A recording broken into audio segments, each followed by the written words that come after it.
আমার মাথা থেকে আমার পা পর্যন্ত সব জায়গা সুন্দর করে ইবাদত করেছি, সুন্নতি অবস্থা আমি দাঁড়িয়ে রেখেছি, সুন্নত মোতাবেক আমি বাকি পড়েছি, সুন্নত মোতাবেক আমার পোশাক আমি পরিধান করেছি, যে তখন আমাকে মানুষ দেখলে কি মনে করবে,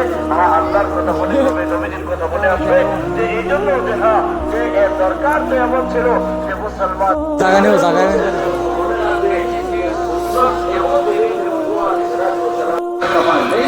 कमाल को